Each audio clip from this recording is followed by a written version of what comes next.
En 1667, les Provinces-Unies signent un traité qui cède aux Anglais un territoire qui deviendra un jour la ville la plus puissante du monde, Manhattan. Et en échange, la Hollande exige une chose, un îlot volcanique perdu au milieu de l'océan Indien, à peine 7 km². Ce troc, qui semble aujourd'hui absurde, était pour l'époque la meilleure affaire du siècle. Car cet îlot, appelé Rhun, produisait une épice que l'Europe entière s'arrachait à prix d'or, la muscade. 1 kilo de cette graine séchée pouvait s'échanger contre son poids en argent, parfois même en or pur. Certains médecins affirmaient qu'elle protégeait de la peste noire. D'autres la considéraient comme un aphrodisiaque puissant, réservé aux plus riches tables d'Europe.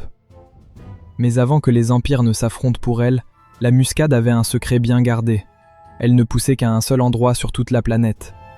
Un archipel minuscule perdu dans les Moluques, en Indonésie actuelle.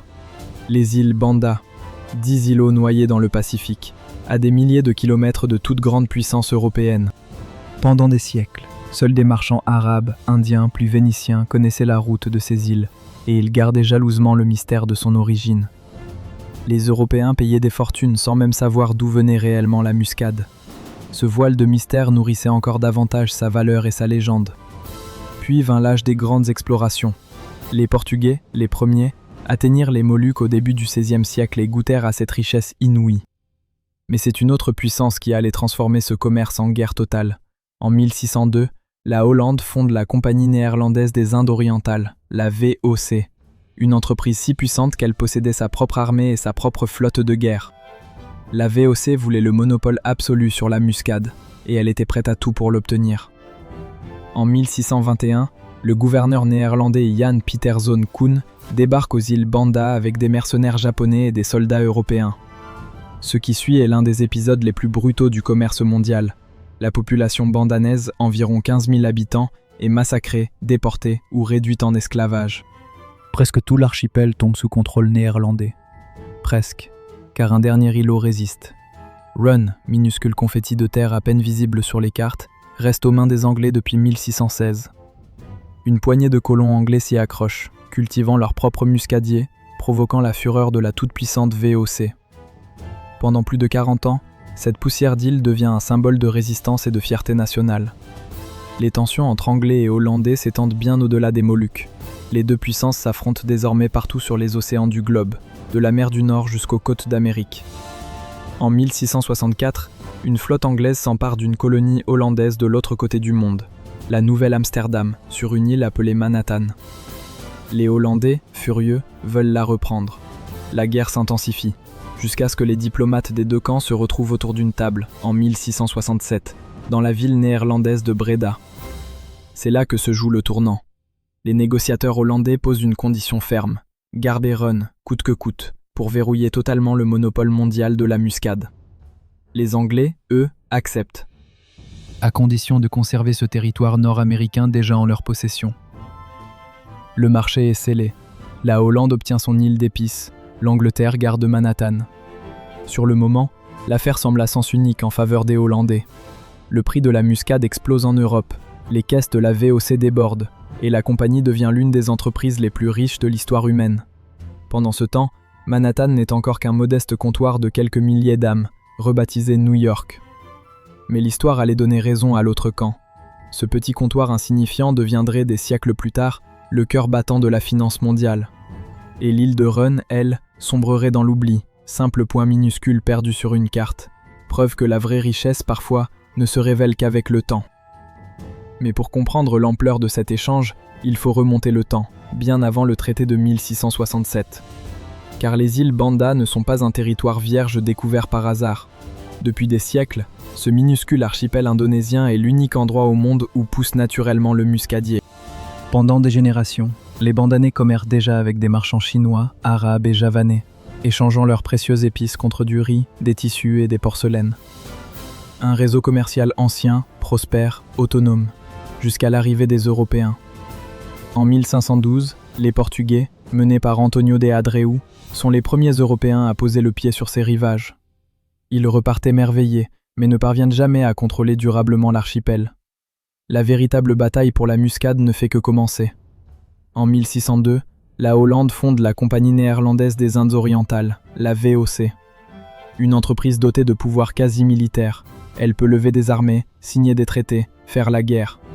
Son objectif est clair, s'emparer du commerce des épices, coûte que coûte. Mais les Anglais ne comptent pas rester spectateurs. Leur propre compagnie des Indes orientales s'implante elle aussi dans l'archipel, et en 1616, un capitaine anglais du nom de Nathaniel Courthope prend pied sur la minuscule île de Run.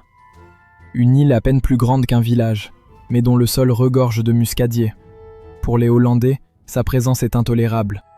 Pour les Anglais, elle devient un symbole de résistance à ne jamais abandonner. La rivalité tourne vite au sang. En 1623, sur l'île d'Amboine, des marchands anglais sont arrêtés par les autorités néerlandaises, accusés de complot. Ils sont torturés, puis exécutés.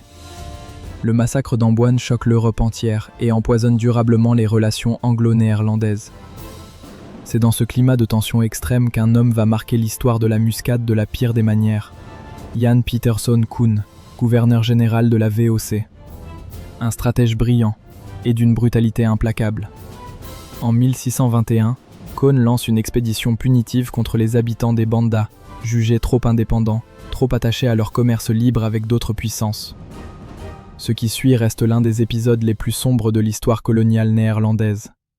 Des villages entiers sont incendiés. Des milliers de Bandanais sont massacrés, d'autres réduits en esclavage ou déportés vers Batavia. Sur une population estimée à 15 000 habitants, seules quelques centaines survivent sur leur terre natale. Un peuple, presque effacé pour une épice. Les terres vidées de leurs habitants sont redistribuées à des colons hollandais, les perqueniers, chargés d'exploiter les plantations de muscade avec une main-d'œuvre asservie. La VOC tient enfin, par le sang, le monopole qu'elle convoitait tant. Sur Run, pourtant, Courthope refuse de céder. Pendant 4 années, isolé, ravitaillé au compte-gouttes, il tient tête à la toute-puissante VOC depuis son îlot minuscule. En 1620, il est tué lors d'une escarmouche, mais son entêtement laisse une trace durable. Car malgré la mainmise hollandaise sur presque tout l'archipel, Run demeure, sur le papier, une possession anglaise.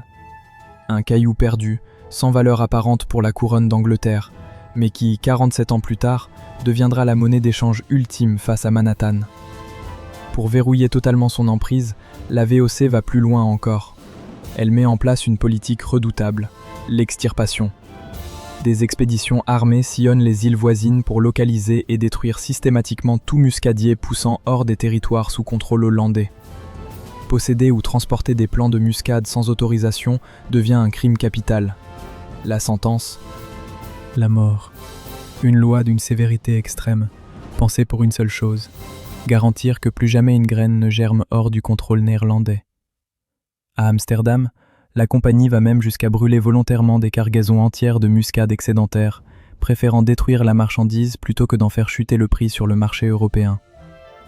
La rareté organisée devient une arme économique redoutable, et cette rareté a un prix vertigineux. En Europe, on croit alors que la muscade protège de la peste. Riches et nobles s'arrachent la poudre dorée à prix d'or, littéralement. À certaines périodes, elle vaut plus cher, au poids, que l'or lui-même. Les fortunes accumulées par la VOC grâce à ce monopole irriguent toute la République néerlandaise. Amsterdam se couvre de maisons de canal somptueuses, les artistes prospèrent, l'âge d'or hollandais s'épanouit, financé, en grande partie, par le sang versé sur un archipel à l'autre bout du monde. Mais aucun monopole, aussi bien gardé soit-il, ne dure éternellement. En 1770, un botaniste français du nom de Pierre Poivre organise une expédition secrète jusqu'aux Moluques. Sa mission ? Dérober des plants de muscadier vivants sous le nez de la surveillance hollandaise. L'opération réussit. Les plants sont acheminés jusqu'à l'île Maurice et à la Réunion, où la France parvient enfin à faire pousser sa propre muscade. Le monopole hollandais, si durement construit, si violemment défendu, commence à se fissurer. Le coup de grâce viendra des Anglais eux-mêmes. Pendant les guerres napoléoniennes, en 1810, les troupes britanniques envahissent temporairement les Bandas. Elles en profitent pour transplanter de muscadiers vers Penang, Singapour, Zanzibar et une petite île des Caraïbes nommée Grenade. Personne à l'époque n'imagine ce que deviendra cette dernière destination. Aujourd'hui encore, Grenade est surnommée l'île aux épices et la muscade figure fièrement sur son drapeau national. L'exclusivité des Bandas, gardée pendant plus de 150 ans, s'évapore en quelques décennies. Au début du XIXe siècle, la muscade pousse désormais sur plusieurs continents. le prix s'effondre. Le monopole pour lequel des milliers de vies avaient été sacrifiées ne vaut plus rien. L'histoire économique venait de rendre un verdict cruel. Aujourd'hui, sur les îles Banda, les vestiges de cette époque subsistent encore. Des forts hollandais en ruine dominent toujours la baie, et des plantations centenaires s'étendent sous l'ombre des muscadiers, silencieux témoins d'une richesse née dans la violence. La population bandanaise, elle, ne s'est jamais totalement remise. Les descendants des survivants de 1621 vivent aujourd'hui dispersés, une mémoire collective marquée à jamais par cette page de sang versée pour une simple graine aromatique. Et pendant que l'archipel des épices sombrait peu à peu dans l'oubli, à des milliers de kilomètres de là, un autre territoire, jugé insignifiant en 1667, s'apprêtait, lui, à écrire un tout autre chapitre de l'histoire mondiale. Reculons de 4 décennies. Bien avant que Run ne devienne le prix de la victoire hollandaise, un autre lieu, minuscule lui aussi sur une carte du monde, prenait forme à l'embouchure d'un fleuve nord-américain. En 1625, la Compagnie néerlandaise des Indes occidentales fait ériger un fort de terre et de bois à la pointe sud d'une île marécageuse. On l'appelle New Amsterdam. L'année suivante, un homme débarque avec une mission précise, sécuriser ce travitoire pour la couronne hollandaise. Il s'appelle Peter Minuit. Selon la légende tenace transmise par les archives coloniales, il négocie avec des chefs lénapes locaux et acquiert l'île entière contre des marchandises estimées à 60 florins, des outils, des tissus, des perles de verre. Une île qui abritera un jour des milliards de dollars de capitaux, cédés pour le prix d'un tonneau de bière. L'ironie de l'histoire ne fait que commencer. Car les Lenapes, eux, ne partageaient probablement pas la même conception européenne de la propriété du sol. Un malentendu fondateur qui allait coûter cher aux peuples autochtones. New Amsterdam n'est alors rien de plus qu'un comptoir de fourrure. Les castors abondent dans les forêts environnantes, et leur peau se vend une fortune sur les marchés européens pour la fabrication de chapeaux. Autour du fort, quelques dizaines de cabanes de rondins, des rues de boue, des cochons qui errent librement entre les habitations. En 1653, craignant les incursions des colonies anglaises voisines de Nouvelle-Angleterre, les habitants élèvent une palissade de bois de plus de 700 mètres de long à la limite nord de leur ville naissante. Cette simple barrière défensive donnera son nom à l'une des artères les plus célèbres de la planète, Wall Street. En 1647 arrive un nouveau gouverneur, un homme au tempérament de fer nommé Peter Stuyvesant. Il a perdu une jambe lors d'un assaut militaire dans les Caraïbes 3 ans plus tôt, et se déplace désormais sur une jambe de bois cerclée de bandes d'argent. Autoritaire, pieux, intransigeant, il dirige la colonie d'une main de fer pendant 17 ans. Pourtant, sous sa poigne rigide, New Amsterdam devient étonnamment cosmopolite. Un missionnaire jésuite de passage en 1643 note avec stupeur qu'on y parle déjà 18 langues différentes. Wallon, français, anglais, africains réduits en esclavage, juifs séfarades fuyant le Brésil portugais, tous se croisent dans les ruelles étroites du port. Mais la ville reste minuscule. Vers 1660, à peine 1500 âmes vivent derrière les palissades de New Amsterdam, quand Amsterdam elle-même, en Hollande, en compte déjà plus de 200 000. La colonie nord-américaine n'est aux yeux de la compagnie qu'un avant-poste secondaire, loin derrière les richesses épicées des Indes orientales. De l'autre côté de la Manche, pourtant, un roi observe cette possession hollandaise avec convoitise. Charles II d'Angleterre rêve d'unifier ses colonies américaines, aujourd'hui séparées par cette enclave néerlandaise plantée en plein milieu de la côte atlantique. Il confie la mission à son propre frère, Jacques, duc d'York. En août 1664, 4 navires de guerre anglais surgissent dans le port de New Amsterdam. À leur bord, le colonel Richard Nichols exige la reddition immédiate de la ville. Stuyvesant, furieux, veut résister. Il déchire même la lettre de sommation anglaise devant ses conseillers. Mais les habitants, marchands avant tout, refusent de se battre pour une compagnie lointaine qui ne leur a jamais offert de véritable représentation politique. La ville ne possède ni assez de poudre, ni la volonté de résister. Le 8 septembre 1664, Stuyvesant capitule. Pas un seul coup de feu n'est tiré. La ville change alors de nom. En l'honneur du duc d'York, elle devient New York. 9 ans plus tard, en 1673, une flotte hollandaise reprendra brièvement la cité, la rebaptisant New Orange. Mais dès 1674, le traité de Westminster la restitue définitivement aux Anglais, cette fois pour de bon. C'est dans ce contexte que le traité de Breda de 1667 vient sceller les positions. La République hollandaise, déjà maîtresse du précieux Rhône et de ses muscadiers, accepte formellement de renoncer à la Nouvelle-Néerlande. Pour les négociateurs de La Haye, l'affaire est entendue. Ils viennent d'échanger un caillou pour un empire d'épices. Pendant que les navires hollandais rentrent chargés de muscade odorante vers Amsterdam, les nouveaux maîtres anglais de Manhattan héritent d'un port modeste, embourbé, peuplé de quelques milliers d'âmes. Rien, absolument rien, ne laisse alors présager du destin qui attend cette pointe de terre entre deux rivières. Le XVIIIe siècle transforme pourtant lentement la donne. New York devient un port stratégique pour le commerce triangulaire, les cargaisons de tabac, de sucre et malheureusement aussi le trafic d'esclaves. En 1699, l'ancienne palissade défensive de Stuyvesant est enfin démolie, mais son nom, lui, survit sur les plans de la ville. Puis vient un moment charnière. Le 17 mai 1792, 24 courtiers se réunissent sous un arbre, un platane, à l'angle de Wall Street. Ils signent un accord fixant les règles du commerce des valeurs mobilières. Cet accord du Bretton Woods donnera naissance à ce qui deviendra la bourse de New York. En 1825 s'ouvre le canal Erie, un chantier titanesque de près de 600 km voulu par le gouverneur DeWitt Clinton. Il relie enfin le fleuve Hudson au Grand Lac. Du jour au lendemain, New York devient la porte d'entrée obligée entre l'intérieur du continent américain et l'océan Atlantique. Les marchandises du Midwest, blé, bois, minerais, affluent désormais par voie d'eau jusqu'au port de Manhattan avant de traverser l'Atlantique. En quelques décennies, le trafic portuaire de New York dépasse celui de toutes les autres villes américaines réunies. La ville insignifiante de 1667 devient le poumon commercial d'un continent entier. Puis arrivent les vagues humaines.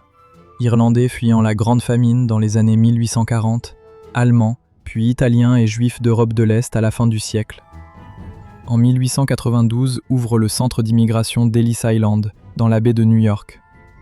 Plus de 12 millions de personnes y transiteront avant sa fermeture en 1954.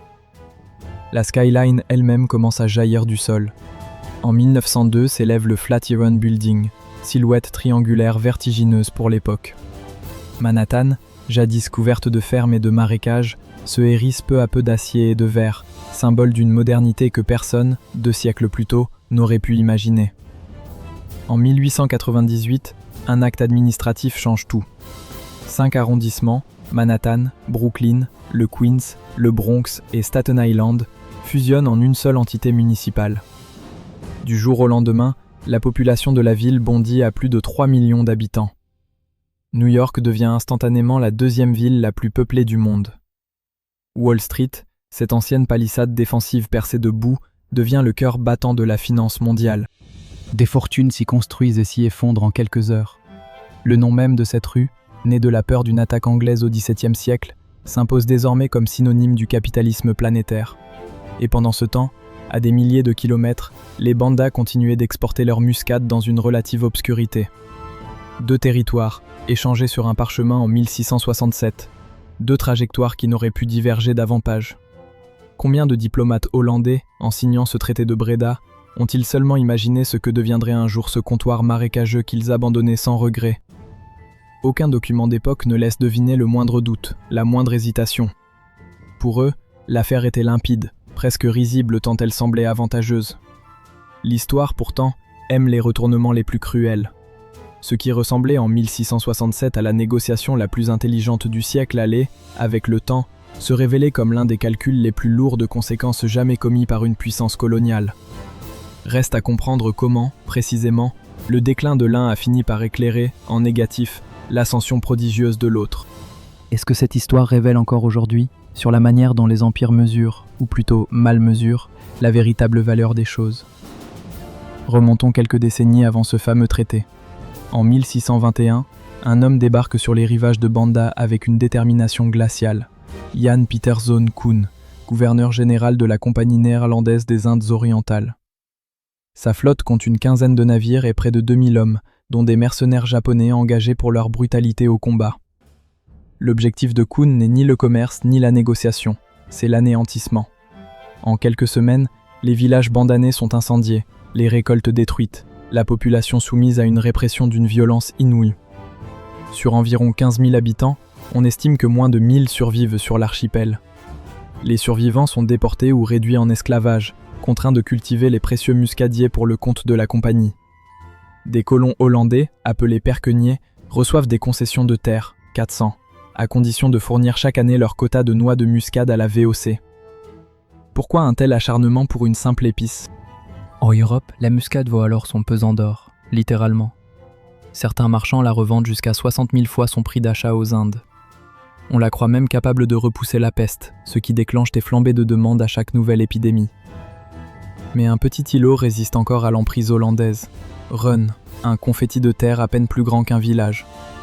Depuis 1616, un marchand anglais du nom de Nathaniel Courthope s'y accroche avec une poignée d'hommes, refusant de céder aux assauts répétés de la VOC.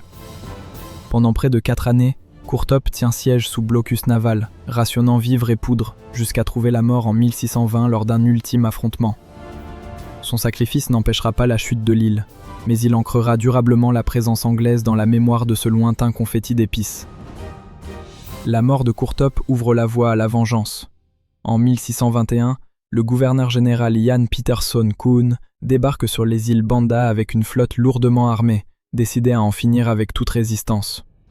Ce qui suit n'est plus une guerre commerciale, c'est une extermination. Des villages entiers sont rasés, les récoltes brûlées, les puits empoisonnés. Sur environ 15 000 habitants bandanais, à peine 1 millier survit au massacre, à la déportation ou à l'esclavage.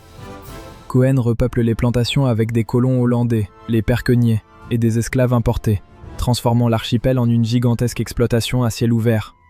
Désormais, plus aucune muscade ne pousse en dehors du contrôle néerlandais. Chaque graine exportée est trempée dans la chaux vive pour empêcher toute germination ailleurs dans le monde. Le monopole est total, verrouillé, gardé par des navires de guerre postés en permanence autour de l'archipel. Il rapportera à la VOC des fortunes colossales pendant près d'1 siècle et demi, faisant d'elle la multinationale la plus riche de l'histoire. C'est dans ce contexte de toute puissance que la Hollande négocie en 1667 le traité de Breda. Elle cède aux Anglais la petite colonie de la Nouvelle-Amsterdam sur l'île de Manhattan, en échange de la reconnaissance officielle de sa souveraineté sur Run. Pour les Hollandais, l'affaire est entendue. Ils viennent de sécuriser l'un des trésors les plus rentables du globe. À l'époque, personne ne s'étonne de ce choix. Manhattan n'est alors qu'un comptoir de fourrure boueux, peuplé de quelques centaines d'âmes, tandis que la muscade continue d'enrichir Amsterdam bien au-delà des espérances. Les Provinces-Unies pensent avoir fait l'affaire du siècle. L'histoire, elle, en décidera autrement. Rebaptisée New York, l'ancienne Nouvelle-Amsterdam grandit, s'étend, attire marchands et immigrants par vagues successives. En 2 siècles, elle devient le cœur battant du commerce mondial, la vivre que plus personne n'échangerait contre un confetti d'épices. Le monopole hollandais, lui, finit par se fissurer. En 1770, le botaniste français Pierre Poivre organise une expédition audacieuse pour dérober des plants de muscadier vivants au cœur même des Moluques. Malgré les patrouilles de la VOC, il parvient à en exfiltrer plusieurs centaines vers l'île Maurice, alors colonie française. La muscade s'acclimate, prospère, puis se répand bien au-delà de l'océan Indien, à Zanzibar, puis dans les Caraïbes, sur l'île de Grenade, qui en fera un jour l'emblème de son drapeau national. Le secret le mieux gardé du commerce mondial vient de s'évaporer, et avec lui, 2 siècles de suprématie néerlandaise. Aujourd'hui, Run somnole dans l'indifférence générale. À peine 2000 habitants y vivent, sans aéroport ni port en eau profonde, loin des flux touristiques qui submergent Bali ou Manhattan. Peu de visiteurs savent qu'ils foulent l'île qui a jadis valu, aux yeux d'un empire, plus que la future capitale du monde. De cet échange oublié subsiste une leçon plus large, celle d'un monde où une simple épice pouvait déclencher des guerres, financer des flottes, justifier des massacres et redessiner la carte du globe. La muscade a payé les canaux d'Amsterdam, les tableaux de Vermeer, la naissance même du capitalisme financier moderne. Elle a aussi payé, de l'autre côté du globe, le prix du sang d'un peuple presque effacé de l'histoire, dont il ne reste aujourd'hui que quelques centaines de descendants. Alors la prochaine fois qu'une pincée de muscade parfumera votre assiette, souvenez-vous qu'elle a un jour valu plus cher que Manhattan, et qu'elle a coûté, sur une île minuscule perdue dans l'océan Indien, un prix que l'histoire n'a jamais fini de payer.